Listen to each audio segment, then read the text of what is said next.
Jesus, I would say no doubt lived as a person, but to the extent of what he did, I'm not sure. If he comes walking into where I work, shows me the signs of the stigmata and tells me he's the son of God, I might start believing. I don't believe in God, first of all. Maybe because I grew up in like an age of science. I have a lot of different thoughts and theories on Jesus, but I don't think coming back from the dead is really possible.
I just thought the idea of an all-powerful, all-loving creator of the universe was just an absurd idea on the surface of it. It wasn't even worth my time to check out. As far as Jesus was concerned, I thought that if he existed, and I wasn't sure whether or not he ever did, he was probably a nice guy, he was probably an excellent teacher, but he certainly wasn't the Messiah, and he certainly wasn't the Son of God. Now, my wife was more in spiritual neutral. She was more of an agnostic, whereas I was more antagonistic toward Christians. I just didn't know where all the pieces fit together. I didn't know who Jesus was or how he fit into the picture. Lee was antagonistic towards God. I was simply confused. There really was no room for God in my relationship with Leslie when we were dating and when we got married, but you know what? We were happy. We didn't have any problem with that. When I first started going to church, Lee responded very negatively. He basically told me that this is not what he had signed up for, that when we had gotten married, he had life planned in a way that did not involve church. My biggest fear with Leslie was that she was going to turn into some religious prude or something, and I thought nothing good can possibly come out of this. But even though I had all these negative ideas of things that were going to happen, in the ensuing months I began to see positive changes in her character and in her values and the way she related to me and the children. And it was winsome and it was attractive. And so when she invited me to go to church with her on January the 20th of 1980, I thought, you know what, I'm going to go. Get her out of this cult, that she's gotten involved in. He did go in with his reporter's notebook so he could take notes and try to find the scandal. Well, the pastor gave a talk that day called Basic Christianity, and he just systematically laid out what it is that Christians believe. And my mind was blown because I had all these misconceptions, and he really did straighten me out on a lot of things. And I remember walking out that day saying two things. First of all, I was still an atheist. He didn't convince me that day that God exists. But secondly, I realized if this is true, this has huge implications for my life. Lee's approach was very different from mine. Mine was mostly a heart issue. I wanted to know that God was real, and the way that was real for me was experientially. And for Lee, it was more about documentation, about being able to have facts that proved it true.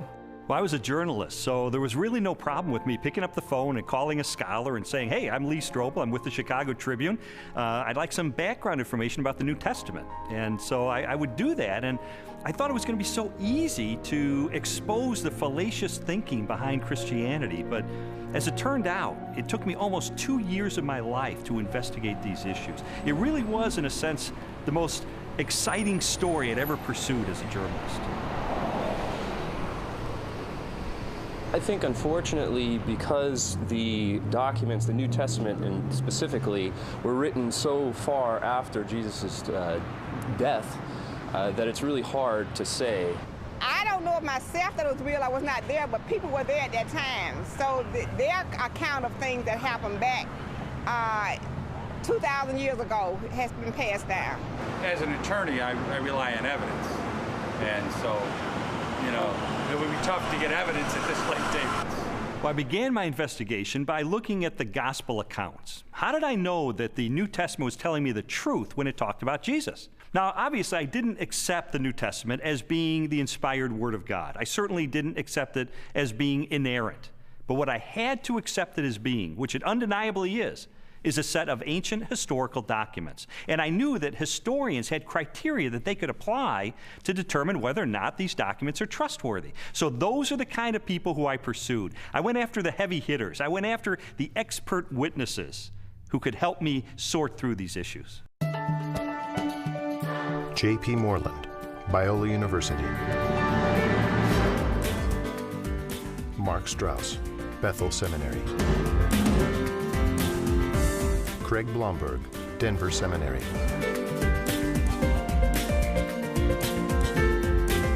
Craig Evans, Acadia Divinity College. N.T. Wright, Bishop of Durham, United Kingdom. Over the last 250 years, it's been common coin in Western culture that, oh, you can't believe what's said in the Gospels. You know, it's even made into musicals. The things that you're liable to read in the Bible, they ain't necessarily so. And that skepticism has wormed its way into much modern culture, and indeed into many Christian circles, many church circles, where they'll say, well, Matthew probably made this bit up, or Luke just added this bit on the end of the parable, or whatever it is. I and others have spent some of the best years of our lives researching what was actually going on in Palestine in the first third of the first century AD, and trying to get inside the minds of first century Jews, first century Romans, different Jewish parties and movements, etc., etc. And the more that I have tried to do that, the more I've found that what you find in Matthew, Mark, Luke, and John comes up in 3 dimensions and says, my goodness, this actually belongs. It makes sense. It fits. It gives us very vivid portraits of who these people were and what they were doing. The New Testament Gospels are biographies of Jesus. While the authors do not identify themselves in the text, from very early in the Christian era, the Gospels have been attributed to Matthew, a disciple or follower of Jesus; Mark, a colleague of Peter, also a disciple; Luke, a historian and confidant of the Apostle Paul; and John, a disciple of Jesus. Both Matthew and John were among the 12, Jesus' closest followers, and constant companions throughout his ministry. They would have personally observed most of the events they described in their Gospels. Mark and Luke were also contemporaries of Jesus and wrote their biographies based upon information provided by many eyewitnesses.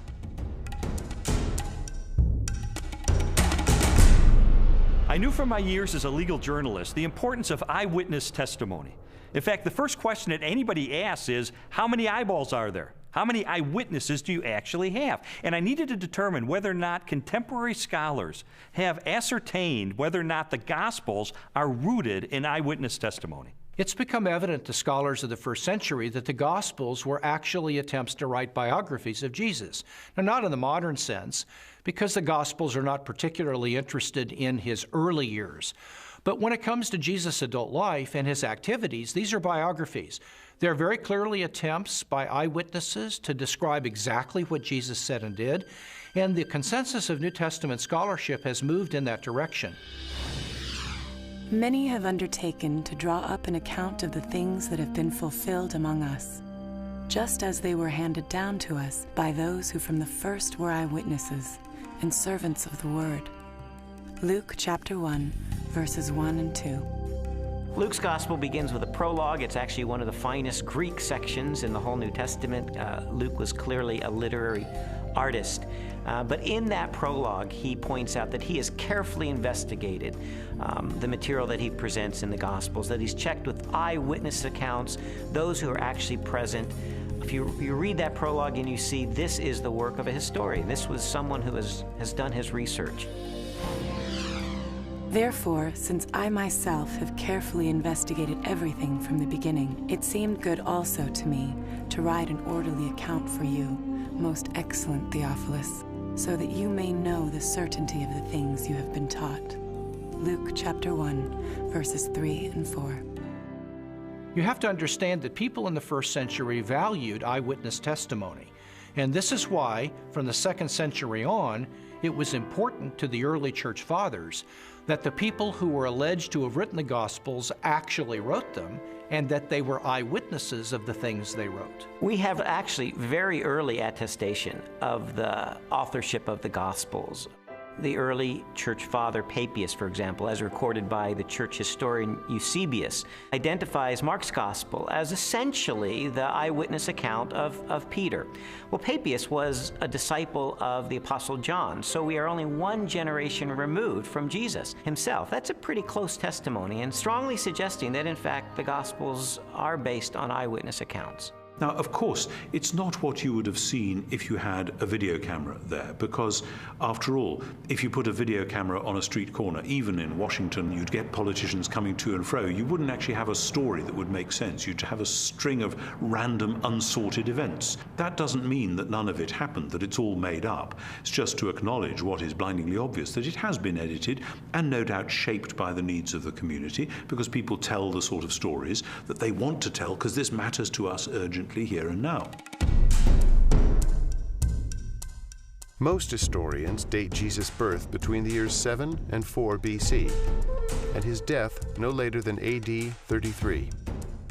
Jesus' public ministry began with the choosing of his disciples and lasted approximately 3 years, culminating in the Passion Week and his trial and death. Scholars generally agree that the Gospel of Mark was written first, sometime between the years 60 and 75 in the 1st century.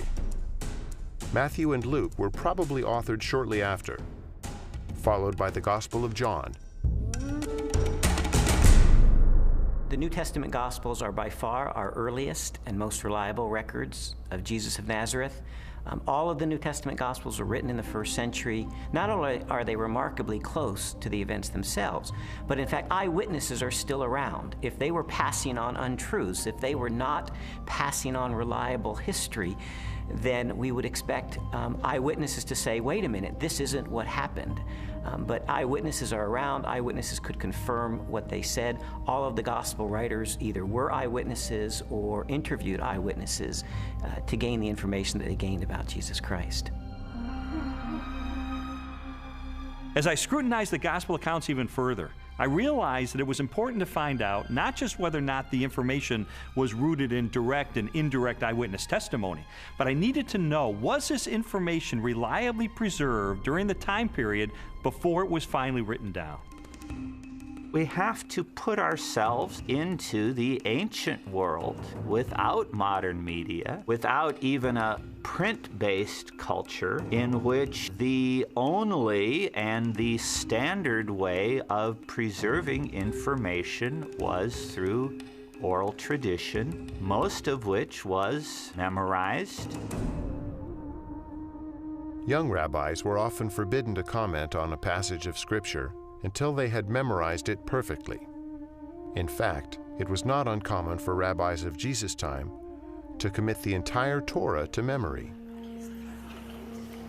I've sometimes heard people say, look, I've been in a situation where I whisper something to someone, they whisper it to someone else, and it goes through 10 or 11 people, and by the time the last person tells what was said, it's totally different from what I told the first person.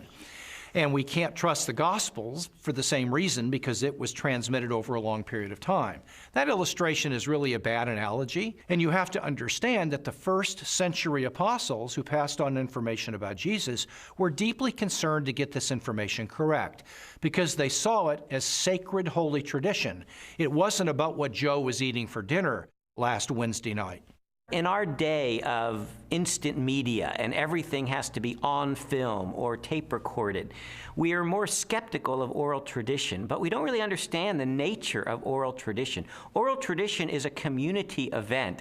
A story is passed down by individuals within that community. Well, if they get it wrong, you've got an entire community that's going to correct them. So it is self-correcting all the way. These stories were passed on reliably because they were passed on by the community of disciples. In fact, we now have scholarly studies that have been done of oral cultures, and we know that through several generations, Oral tradition can be preserved and passed on without changing a thing. Even though I became convinced that ancient cultures could pass along oral tradition reliably over time, I still had an obvious objection to the New Testament, and that was, isn't it really filled with contradictions?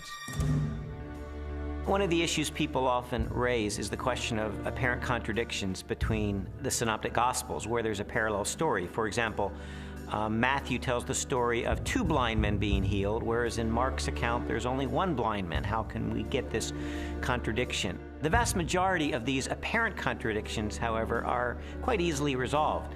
Mark describes only one of the 2 blind men, the one who is most prominent, obviously, or perhaps even the one who became a disciple of Jesus and became prominent in the later church. So most of these apparent contradictions are quite easily resolved. Had every single account given us exactly the same detail, we might have accused them of some form of collusion, of having gotten together and carefully planned out how they were always going to tell the story with the exact number of details, but then one doesn't have independent testimony at all. It's natural when you have multiple eyewitnesses to the same event. You're going to get different perspectives, and that's okay. You want that. What you're looking for is a core to the testimony that's the same, that's consistent, even though there may be some variation in the incidental details. If you're in a court of law and you have multiple witnesses come in and testify to the exact same thing, the first objection that's brought up is to say collusion. They got together, they orchestrated their testimony, and their credibility is shot. The earliest known copies of the Gospels were written on sheets of papyrus and scrolls made of animal skins. They are among the oldest existing manuscripts of antiquity. The Codex Sinaiticus was authored between AD 330 and 350. It contains almost all of the New Testament and a significant portion of the Old, while the Codex Vaticanus from the same era is a nearly complete Greek copy of the entire Bible. A papyrus fragment from the 18th chapter of John dates to AD 125, less than a single generation after the Gospel was originally written. When I found out that we have no original survivors of the manuscripts of the New Testament, I became very skeptical. Because if all we have are copies of copies of copies of copies of copies, then how do we know that what we possess today bears any resemblance to what the original said? We have better manuscript attestation for the New Testament than any other ancient document.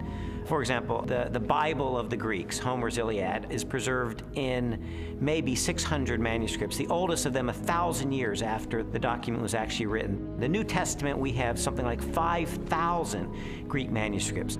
So everyone agrees, whether liberal or conservative, that we have an incredibly reliable New Testament. We have thousands of manuscripts of the New Testament. We also have virtually the entire New Testament preserved in the quotations of the Church Fathers in the first 4 centuries, so that if we had no copies of the New Testament, we could reconstruct the New Testament from quotations from the early Church Fathers. Following the pattern of my investigation, my next step was to determine whether or not there was any evidence outside the New Testament that corroborates what the New Testament tells us. Jesus, of course, wasn't the emperor of the Roman Empire. He wasn't some autocrat that had conquered half of the world, but he did leave an impact in his own environment and created a movement that grew from there. And there is a remarkable amount of documents and corroboration. Josephus refers to him. The Roman historian Tacitus refers to him. Suetonius, the political writer, refers to him. Critics refer to him.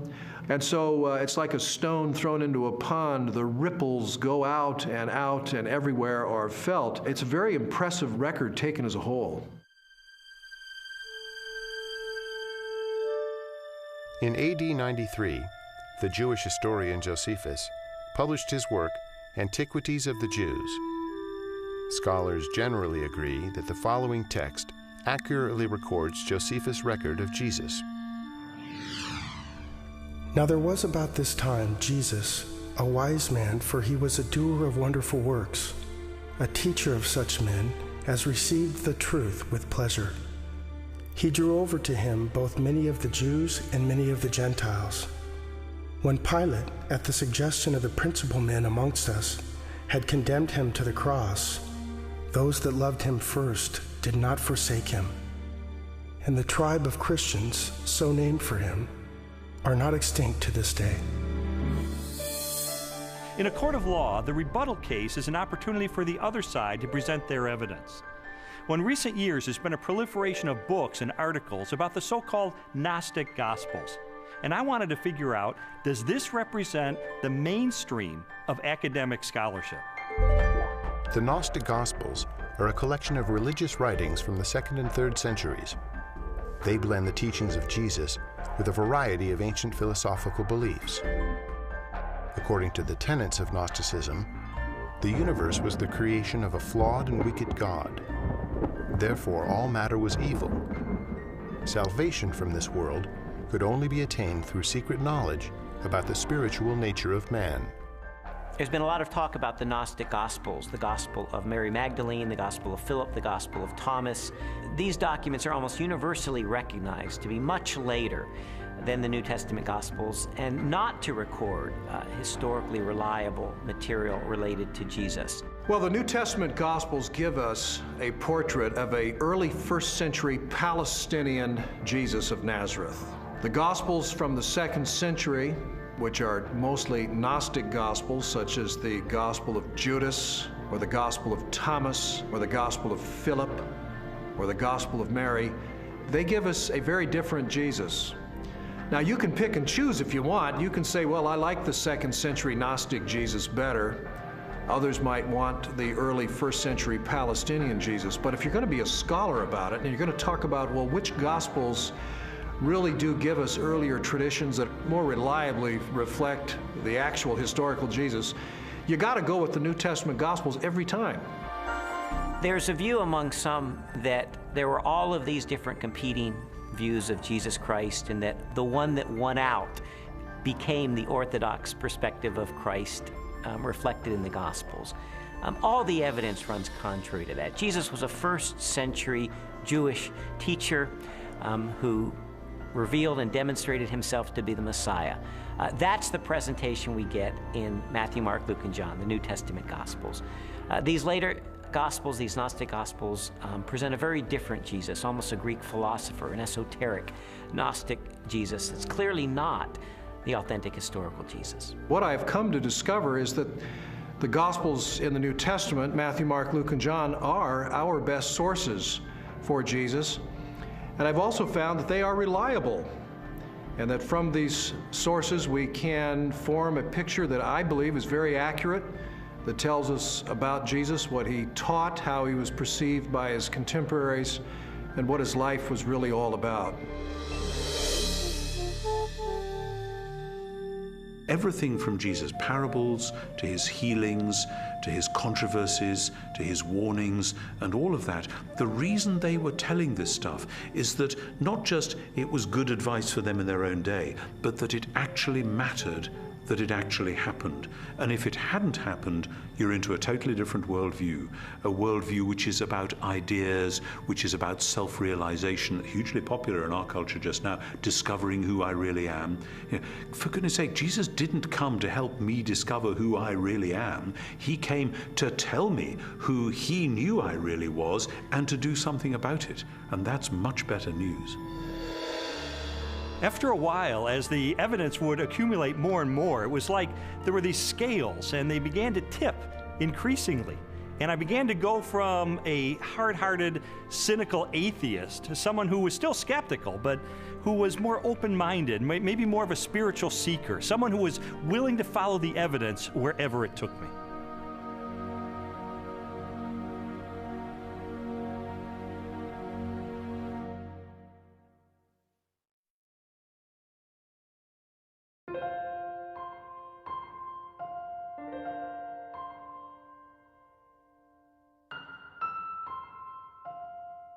This whole time I was on this investigative journey, Leslie and her friends behind the scenes were praying because they knew that I was checking in the evidence. I was looking into these issues for myself, and they just wanted me to be open-minded about the evidence that I found.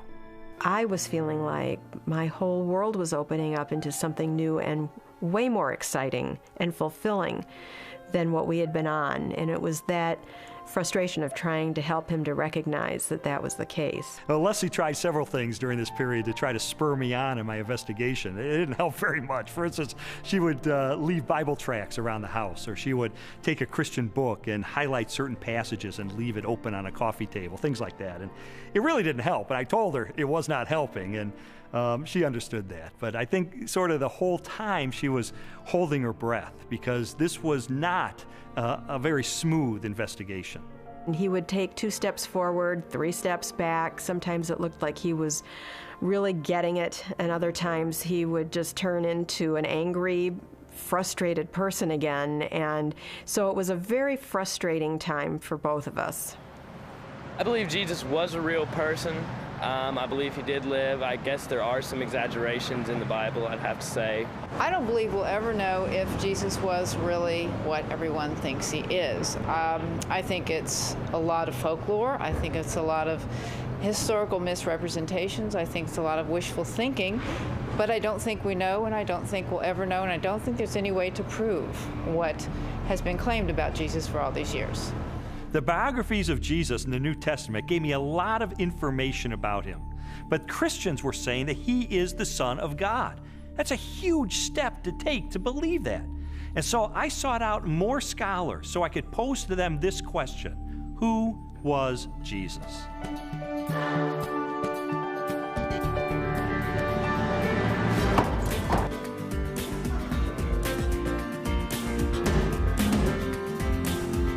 Michael Rydelnik, Moody Bible Institute.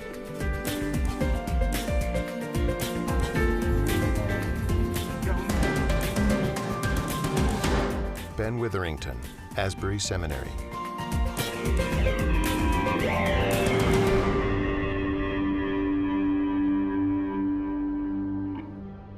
Now, this is one of the things I love about Jesus, and it says something to us. His identity is complex. He can't be pigeonholed. He fits no one formula. There's a lot of aspects to who he is.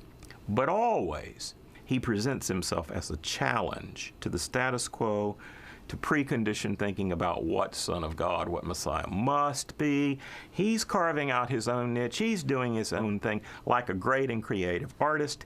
He is not simply replicating anything from the past. He is taking bits and pieces of prophecies and ideas and wisdom literature and law and you name it, and he's made a whole new gumbo. And he's serving it up, and people don't know what to think. He goes in a synagogue and says some of this stuff, and they go, wow, a new teaching, and with authority. Shazam! Amazingly, people say, you know, no one teaches like him because he spoke with his own authority. Our sages, our rabbis, always taught that you have to teach in the name of someone else. You know, Rabbi so-and-so says in the name of Rabbi so-and-so. That's the way rabbis were taught to teach. Yeshua came and said, you've heard it said, but not what my rabbi taught me, but I say unto you. And he would clarify, even overrule in some ways, the Old Testament law. Well, this law was given by God himself, for Jesus to say, I am the authoritative interpreter of the law. I am the one who has come to fulfill the law. That's an extraordinary claim, a claim to essentially the authority of God. The Spirit of the Sovereign Lord is on me, because the Lord has anointed me to preach good news to the poor. He has sent me to bind up the brokenhearted, to proclaim freedom to the captives. Isaiah 61:1. It's interesting because when Yeshua went into the synagogue, that was the passage he read. And he says, this day, this verse is fulfilled in your hearing. And basically he's saying, I'm the servant that's described here. I'm the one who fulfills this. Philip comes to Jesus and asks him to show us the Father, and Jesus says, the one who has seen me has seen the Father.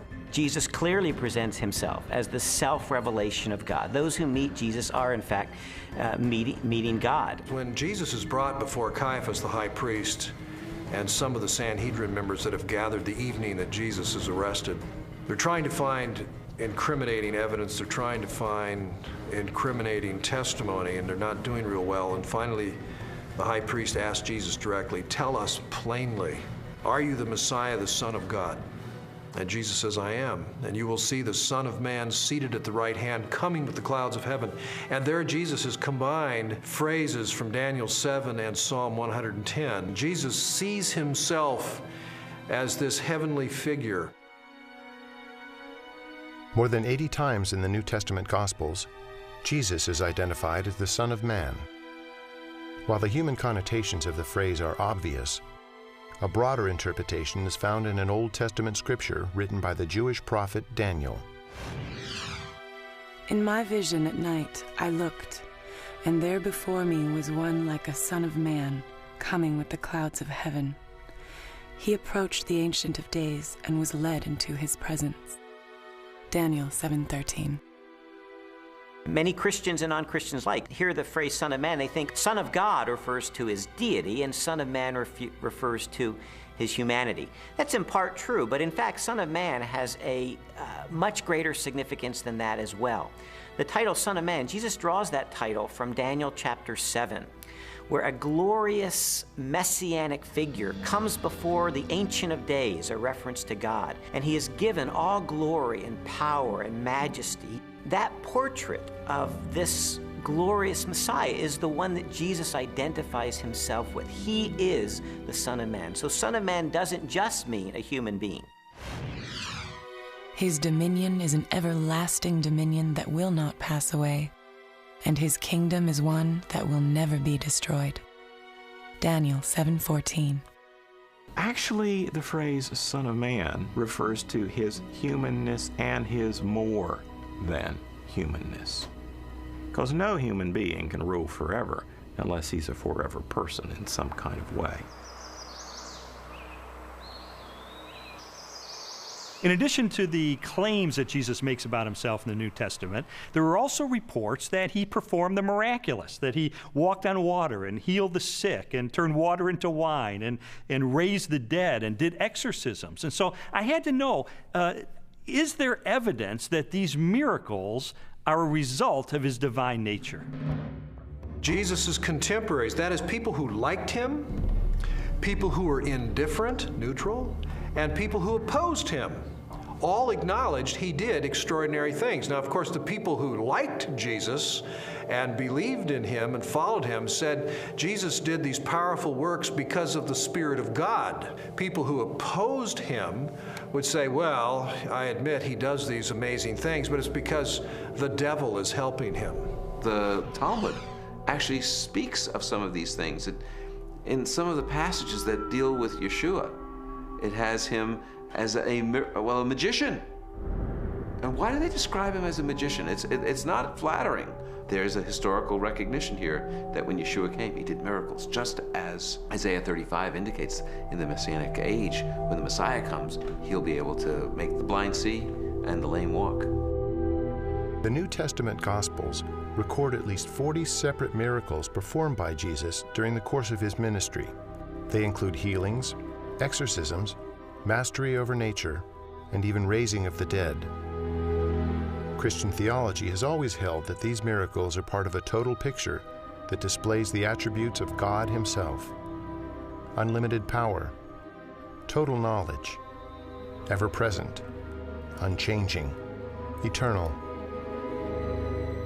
There's no question that the biographies of Jesus describe him as a worker of mighty deeds.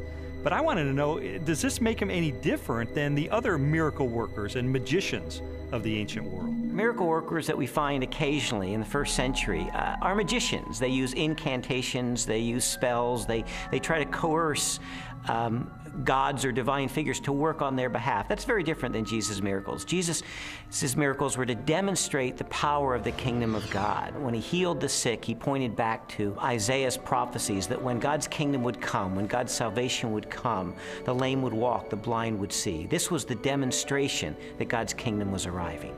He's an exorcist. You don't find any of those in the Old Testament. People were not looking for messianic exorcists. He carves out his own niche. He reveals his identity in his own way.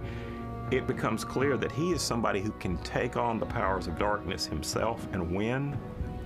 What kind of person is that?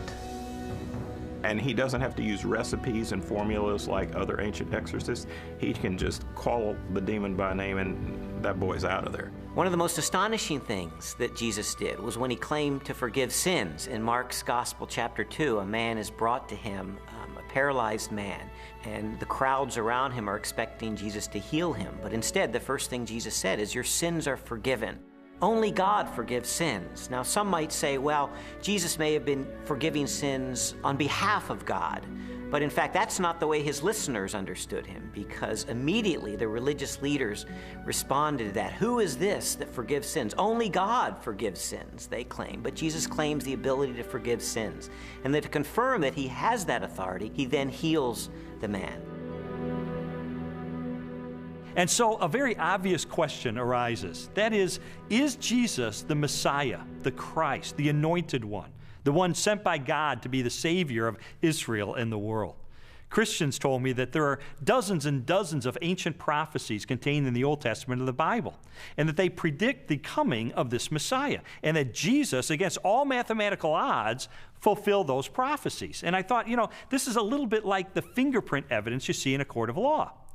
I remember covering one particular case where the murderer went through the purse of the victim, and he left one thumbprint on the cellophane wrapper of a package of cigarettes. And it was that thumbprint that led to his conviction for murder. And I thought, in an analogous way, could it be that these ancient prophecies are sort of like that thumbprint on the cellophane? Do they create a thumbprint that only Jesus Christ in all of history manages to match?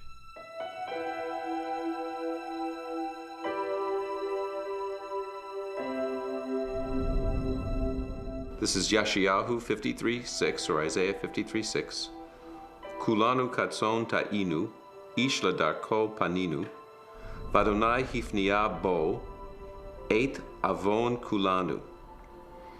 All of us, like sheep, have gone astray. Each of us has turned to his own way. But the Lord has laid upon him the iniquity of us all. I had a friend who wrote this out on a piece of paper. He typed it up on his computer without any verse notations. And he took it around to everyone in his office. He worked in a big office for a motor vehicle bureau in one of the big states in our country. And he showed it to everyone in the motor vehicle bureau and in the state capitol. And he said, just tell me who this is and where it comes from. And every single person that looked at it, Jew or Gentile alike, it didn't matter. Everyone that looked at it read it, and he said, who is this? They said, oh, it's obviously Jesus of Nazareth. That's who it is. And it's from the New Testament. And then my friend would say, but no, it's not from the New Testament. It's from the Hebrew Bible. It was written 8 centuries before Jesus came. Can you believe this? And he showed it to them from Isaiah. And people really had a hard time, because if you read this passage without any kind of presuppositions or bias, you will read it and it will be really clear that this is the life of Yeshua. Now, could he have fabricated this, or is this just a big coincidence? In the Old Testament, we really have 2 kinds of prophecies. We have prophecies that are fulfilled uniquely in Christ and prophecies that are fulfilled typologically in Christ. And I do think we need to distinguish between the two. Those that are fulfilled uniquely in Christ were once and for all fulfilled by Jesus. And those are the ones that we can really point to have apologetic value. That is to demonstrate that Jesus was the only person who could have possibly fulfilled this. His birth in Bethlehem is one of those prophecies. His role as the suffering servant of Isaiah 53 is one of those prophecies. His entrance into Jerusalem on a donkey from Zechariah chapter 9. These are clear evidence that Jesus is fulfilling the Old Testament. The most amazing part of Isaiah's prophecies is in Isaiah 9, when it speaks about the son of David coming to be the king, to sit on the throne of David and have an eternal righteous kingdom. And everyone knows it from Handel's Messiah. Unto us a son is born, unto us a child is given. And the idea of this verse is that the Messiah will actually be born, physically born. And then it says, and his name shall be called Wonderful Counselor, Mighty God, Father of Eternity. In other words, he's the creator, the author of time. Some skeptics have said that Jesus could have engineered the fulfillment of these prophecies. Of course, Jesus could not have determined where he was going to be born, so to be born in Bethlehem, obviously he could not have engineered that. Also, as the suffering servant, it would have been difficult for him to engineer such a specific fulfillment of Isaiah 53. But on the other hand, the fact that Jesus performed certain actions that in fact fulfilled prophecies only demonstrates that he was indeed the Messiah. Anyone who enters Jerusalem riding on a donkey, in obvious fulfillment of Zechariah 9:9, is saying, yes, I am the Messiah. So we certainly have a glimpse in that fulfilled prophecy of the self-consciousness of Jesus, that he truly believed that he was the Messiah. Scholars have determined that Jesus fulfilled at least 4 dozen major prophecies, each written a minimum of 3 centuries before his birth. Their content ranged from specific details about his life to the symbolic implications of his death. Psalm 22 gives a poetic picture by David, written in the first person, of what the Messiah will be like in his suffering. And one of the things he says is that they will pierce my hands and my feet. Now, David wrote before crucifixion was known, probably by about 300 years. So Isaiah 53 says he was pierced through. It gives us the reason for his death. He was pierced through for our iniquities. So there's a purpose. He dies not just because he's a martyr, but because he's a substitution for sin. A college professor of mathematics and science named Dr. Peter Stoner wanted to determine what the odds were that any human being throughout history could fulfill the messianic prophecies. So he had his students come up with very conservative estimates of the likelihood of any human being fulfilling certain of these predictions, and then they just ran the numbers. And what they determined is that the odds of any human being fulfilling 48 of these ancient prophecies would be 1 chance in a trillion.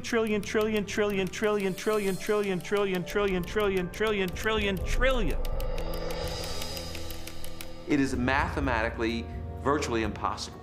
To me, just as significant as all of those unique prophecies that were fulfilled in Christ is the complete drama of the Old Testament. The fact that the Old Testament is the story, the narrative of God's redemptive movement, his movement to deliver and save humanity. And Jesus is the climax of that movement. He is the climax of salvation history, the one who brings it off to fulfillment. You read the Old Testament, it's building, building, building. Jesus arrives on the scene and he is the fulfillment.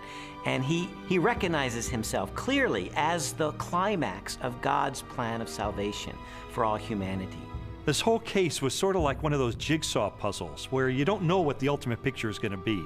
You just put together the pieces, and as I was putting together all of the evidence, it started to take shape, and I sort of stepped back and I could see that it was a portrait of Jesus Christ.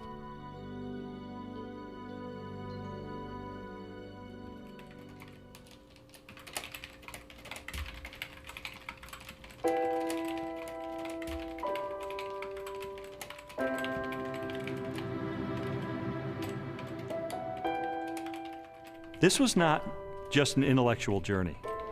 There was a very real emotional component to this, because I would find things along the way that would challenge me and my worldview on a very deep level. And I would recoil from it, and I wouldn't want to believe it. And I mean, there were so many reasons why I didn't want there to be a God, because I did not want to be held accountable for my life.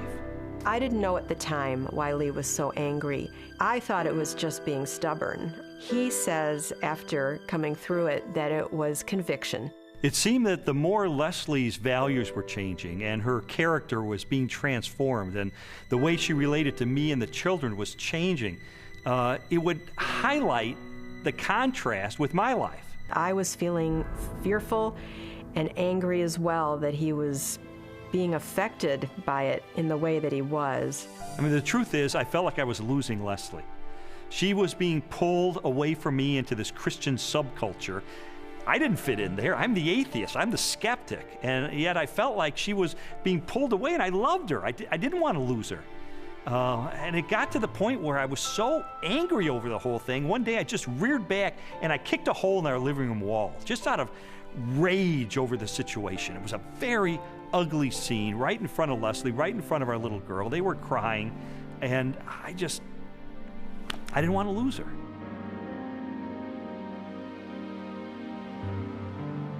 Jesus's body was never found, and so yeah, and they predicted it.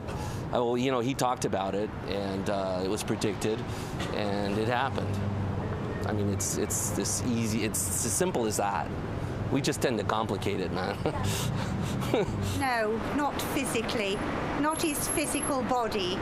So when they came the following morning and rolled back the great stone in front of the tomb, and he wasn't there, no, it must have been dark in that. I don't know. They must have missed him. No, I don't think physically a physical body can rise.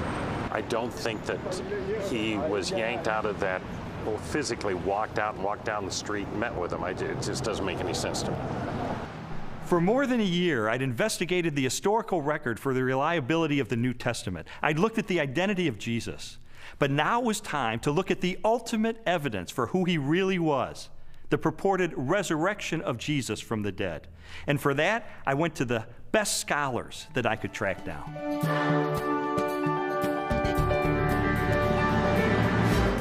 William Lane Craig, Biola University. Gary Habermas, Liberty University.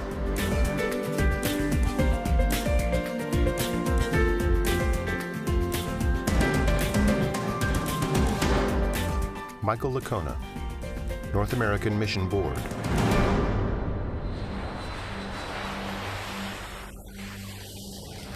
You see, while Jesus was on earth, he made some really radical claims. He claimed to be the uniquely divine servant of God, and he claimed that the only way that we could get to God would be through him. Now, I submit to you that if one of your professors made some claims like that, you would think that he or she was a few French fries short of a Happy Meal. Those are some really audacious claims. Well, a lot of Jesus critics responded to him the same way that you or I would respond to someone making those claims today. Oh yeah, pal? You really think that's who you are? Well, tell you what, why don't you show it to us? Why don't you give us a sign? Show us a miracle or something. And Jesus said, well, I'll give you one miracle, one sign, my resurrection from the dead. The resurrection of Jesus really is the pivotal event of history. Anybody can claim to be the Son of God, as Jesus clearly did. The question is, can you back it up? What evidence is there to support your claim? What credentials do you have? And if Jesus really did return from the dead, that's excellent evidence that he is who he claimed to be, the one and only Son of God. To weigh the validity of Jesus' resurrection, we must first consider his death. Many skeptics have proposed that Jesus merely fainted on the cross, or was drugged, and later escaped as part of a conspiracy. By contrast, the four gospel narratives collectively describe the events of his public beating, death by crucifixion, and burial. Pilate had Jesus flogged and handed him over to be crucified. Mark 15:15. Chances of surviving crucifixion were extremely bleak. Crucifixion and the tortures that normally preceded it was the worst way to die in antiquity. A person was scourged to the point usually that their intestines, arteries, and veins were laid bare. And then after that, a person was dragged out where they were impaled to a cross or a tree and then left hanging there in excruciating pain. In fact, the word excruciating comes from the Latin, out of the cross. Jesus was being tried and executed as a rebel leader. Now, in the Roman army, if you were responsible for looking after one prisoner of war, even if he was a rather insignificant prisoner of war, if you let him get away, your life would be forfeit in place of his, and life was very cheap. If you were looking after the execution of a rebel leader and you let him get away, you're in deep trouble. You're not going back home to your wife and kids. No way, game over. The Romans were very, very good at killing people. They specialized in it. They prided themselves on it. Perhaps the most definitive statement of Jesus' death at the hands of the Romans is recorded in the Gospel of John. One of the soldiers pierced Jesus' side with a spear, bringing a sudden flow of blood and water. John 19:34. Medical experts have concluded that this account from John, an eyewitness of the crucifixion, is evidence that as he suffocated on the cross, Jesus' heart had ruptured. There came a rich man from Arimathea named Joseph. Joseph took the body, wrapped it in a clean linen cloth, and placed it in his own new tomb that he had cut out of the rock. Matthew 27:57 through 60. All four Gospels tell us that Jesus was buried in the tomb of Joseph of Arimathea. That's a remarkable statement, and certainly a historical statement. The evidence for that is, first of all, Joseph of Arimathea is identified as a member of the council, the Sanhedrin, that condemned Jesus. The presence of Joseph of Arimathea in the empty tomb narrative indicates that this is a historically reliable account of what really happened. His name would have been known to people in those days very much like a United States senator would be known today. It would have been very clear where his tomb was, so that there would have been no question about the location of Jesus' burial. It also, I think, indicates that the burial account of Jesus could not have been made up. It is highly unusual to find that the person who alone has the courage to go to Pilate and give Jesus an honorable burial is not members of his family, faithful disciples who followed him to the end. Instead, it is a member of the Jewish Sanhedrin, the very high court, all of whom, Mark says, had condemned Jesus of Nazareth to the cross.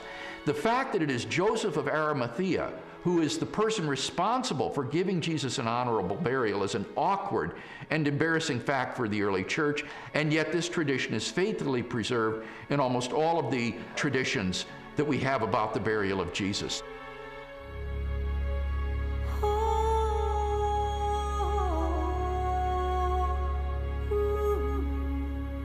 If Jesus really was killed by the Romans, if his body really was buried in the tomb of Joseph of Arimathea, then the next focus of my investigation became obvious. On the first Sunday after the crucifixion, was the tomb of Jesus Christ really empty? On the first day of the week, very early in the morning, the women took the spices they had prepared and went to the tomb. Luke 24:1.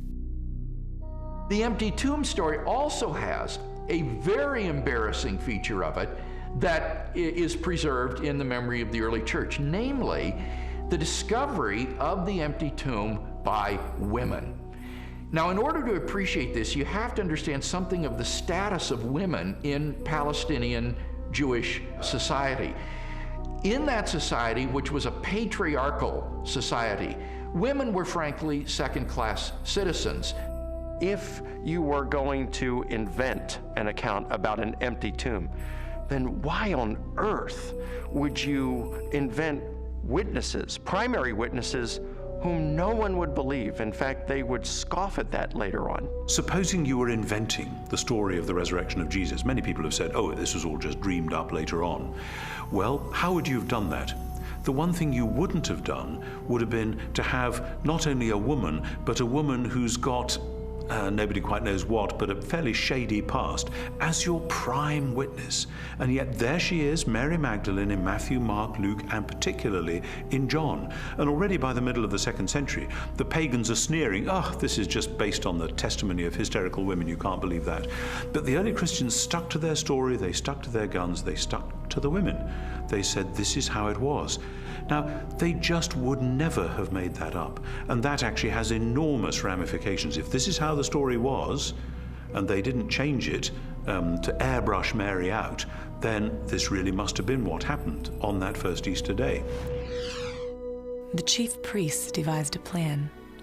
They gave the soldiers a large sum of money, telling them, "You are to say, his disciples came during the night and stole him away while we were asleep." Matthew 28:12 and 13. Matthew reports that the Jewish authorities were claiming that the disciples of Jesus had stolen his corpse. And this is verified by Justin and Tertullian a little bit later on, saying that the Jewish leaders were still saying the same thing in their day. Now here's the question. If the body is still in the tomb, why are you saying that the disciples had stolen it? Well, if you think about that, the claim that the body was stolen confirms that Jesus' enemies acknowledged that the tomb was empty. If you've got a stolen body, you must have an empty tomb. If the tomb was not empty, Jesus' opponents would surely have gone and got the body and shown it as soon as the disciples began proclaiming the resurrection. I found the evidence for the empty tomb very convincing, but you know what? That didn't tell me what happened to Jesus. Is it true that hundreds of people really saw him alive after the crucifixion? My research took me to a letter that the Apostle Paul wrote to the church at Corinth, and it contains the earliest passage of all about what happened to the resurrected Jesus. He was raised on the third day. He appeared to Peter and then to the 12. After that, he appeared to more than 500 of the brothers at the same time. Then he appeared to James, then to all of the apostles. And last of all, he appeared to me. 1 Corinthians 15, 4-8. Paul, who is a first-generation Christian, having met and seen the resurrected Jesus, describes resurrection appearances to Peter, to the apostles, to James, and finally to himself. And he also mentions 500 people who saw Jesus alive. So we have eyewitness first-hand account of someone who himself saw Jesus alive and knows of 500 people or so who saw Jesus alive. That's extraordinarily strong evidence. These people, Paul tells us, were still alive at the time that he was telling the Corinthians about it. And his implication is we have hundreds of people who actually saw Jesus risen from the dead. If you don't believe me, you can ask them about it because they're still alive. In 1 Corinthians 15, Paul tells the Corinthian church that he passed on what he received. He uses the language, actually, of a formal transfer of tradition. What he received, and then he describes the resurrection of Jesus Christ and the resurrection appearances. This confirms for us that the accounts of the resurrection were creedal tradition that were passed on to Paul. So if 1 Corinthians was written in the early to mid-50s of the first century, these traditions were much earlier than that, going back to the period of Paul's conversion in the 30s. So that pushes the accounts of the resurrection to a very, very early date. Paul seems to think that the best argument for this text is that he received it from trustworthy persons. I gave you what I was given. The answer's right. I went to the right people. And critics believe that Paul got this material. Generally, they say he received it in Jerusalem about 35 AD. First of all, he's early. He's writing within 20 to 35 years of the purported event itself, because he's quoting from a creed, an oral formula, tradition that predates the writing of the New Testament, for which most scholars date to between 3 to 5 years of the crucifixion itself. 1 Corinthians 15, 3-7 provides evidence that belief in the resurrection was already present among Jews within 2 to 3 years after Jesus was killed. That means that the resurrection stories aren't something that evolved over 30, 40, 50 years after the crucifixion of Jesus. So we have the empty tomb, we have the eyewitnesses, we have the early accounts. The question is, are there any other additional facts, circumstantial evidence, to support the resurrection? While the Apostle Paul described hundreds of eyewitnesses to the resurrected Jesus, the full impact of the event is perhaps best measured by the subsequent growth of the early Christian church in the face of intense persecution. In the 2nd century, the Roman historian Tacitus wrote, "Nero inflicted the most exquisite tortures on a class hated for their abominations, called Christians by the populace. Christus, from whom the name had its origin, suffered the extreme penalty at the hands of one of our procurators, Pontius Pilate, and a most mischievous superstition, thus checked for the moment, again broke out not only in Judea, but even in Rome." Even the most critical, skeptical scholars recognize that the earliest disciples at least believed that God had raised Jesus from the dead. In fact, they pinned nearly everything on it. Without belief in Jesus' resurrection, the early Christian movement could never have come into being. They recognized in Jesus something special, but they wondered if they were mistaken when he died. They didn't anticipate that. Suffer maybe, but die at the hands of Pontius Pilate, the Roman governor? In fact, even when the first reports of his resurrection reached their ears, they were still doubtful and skeptical. But when they met the risen Lord, their skepticism was transformed into a very confident faith a great joy and a determination to preach the good news to everyone else. And I think that's the part that's awfully hard to refute, because we have this turnabout, this transformation of a discouraged and bewildered following on the basis of the good news. Somehow you have to explain the explosion from scared followers who run away to let's worship him, let's sing to him, let's pray to him. If there was no resurrection, and more to the point, if there was no resurrection appearances of Jesus, to those who doubted and were discouraged and denied and betrayed Jesus, we would not be sitting here talking about this today. Other messianic figures had risen in the past, had claimed to be somebody, and had been suppressed and killed by the Romans. Yet no movement arose around those dead messiahs. But these disciples of Jesus were willing to go to the ends of the earth proclaiming the gospel message, were willing to suffer and die for that. The transformation from a bunch of defeated cowards to boldly, fearlessly proclaiming the gospel, even to the point of death, to me confirms that something happened on that first Easter morning. I have worked much harder, been in prison more frequently, been flogged more severely, and been exposed to death again and again. 2 Corinthians 11:23.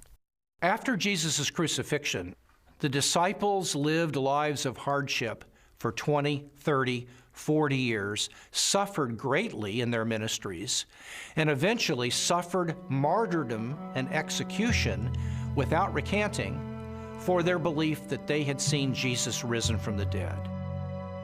I mean, what were they gaining? Were they becoming rich?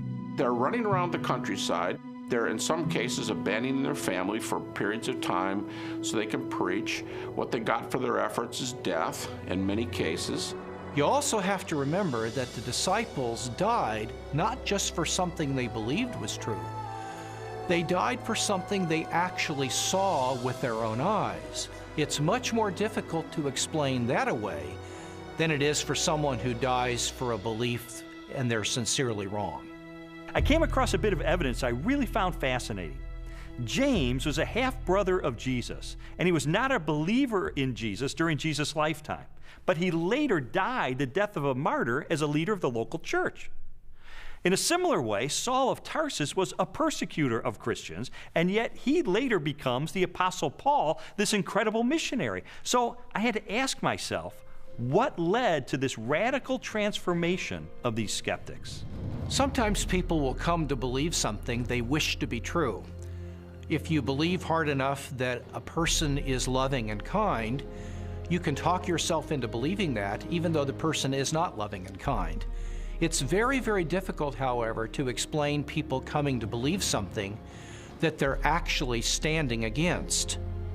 Now, in the case of James and Paul, they did not believe in Jesus before his crucifixion. In fact, they thought he was deranged, and they did not accept what he said and what he taught. James, the brother of Jesus, is a skeptic who doesn't come to Jesus until he meets the risen Lord. Critics allow that. Paul's a persecutor till he meets the risen Jesus. That's not the kind of testimony of someone who all gets together and say, hey, let's just cook this thing up.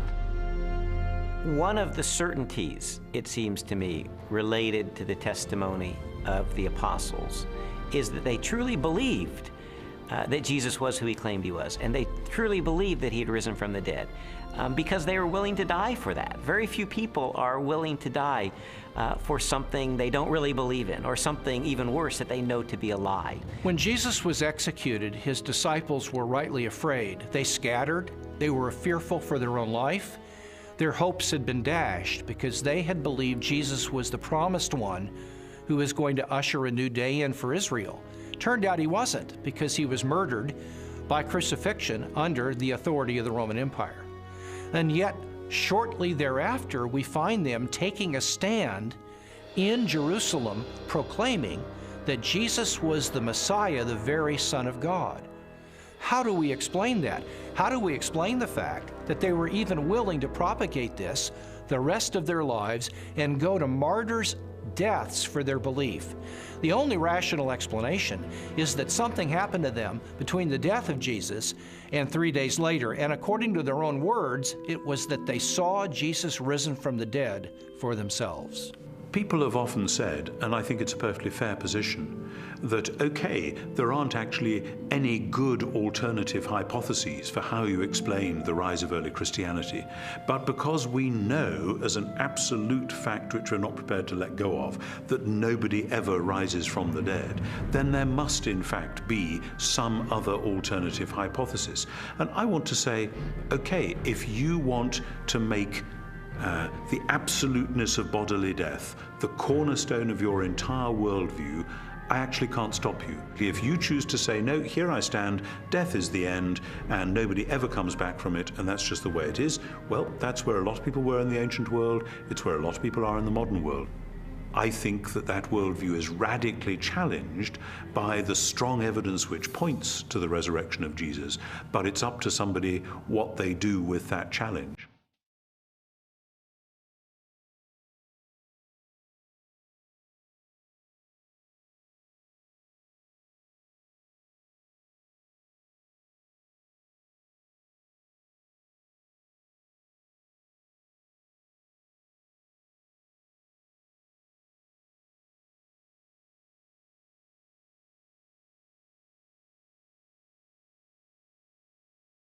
The evidence accumulated over time until November the 8th of 1981, which is sort of when I reached a critical mass. I remember going alone in my room, and I took a yellow legal pad and put a line down the middle, and on one side I started to list all of the evidence I had encountered for Jesus Christ being the Son of God, and on the other side all the negative evidence against that. And I wrote and I wrote page after page, and finally I put my pen down and I said, wait a minute. In light of this avalanche of evidence pointing toward the truth of Christianity, it would require more faith for me to maintain my atheism than to become a follower of Jesus Christ. And so that's the moment that I decided, consistent with the evidence, the most logical, the most rational step I could take was a step of faith in the same direction the evidence was pointing, and put my trust in Jesus. And after I did that, I thought, maybe Leslie would like to hear about this.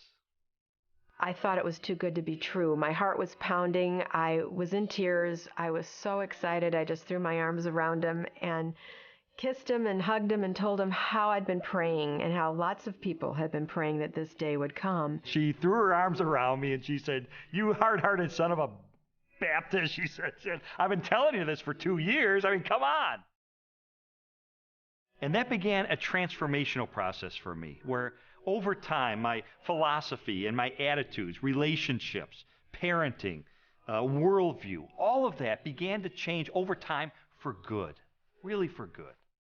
When Lee became a Christian, his whole life started to change, to the extent that our 5-year-old daughter, who also saw those changes, went to her Sunday school teacher and told her that she wanted Jesus to do in her life what he had done in her daddy's life. Jesus said, "You shall know the truth, and the truth will set you free." And that's my story. It was someone who said, I'm going to investigate this stuff with an open mind, let it take me wherever the evidence will take me. And what I discovered in the end is Jesus made the claim that he is the truth, that everything hinges on his identity. In fact, everything hinges on the resurrection, because anybody can claim to be the Son of God.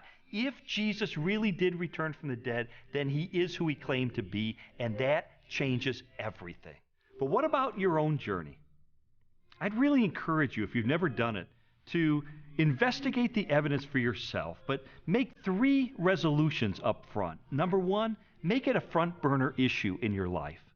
Number 2, resolve to have an open mind, to go wherever the evidence takes you, even if it takes you to the very uncomfortable conclusion that Jesus is who he claimed to be. And then finally, resolve that once the evidence is in, you will reach a verdict in the case for Christ.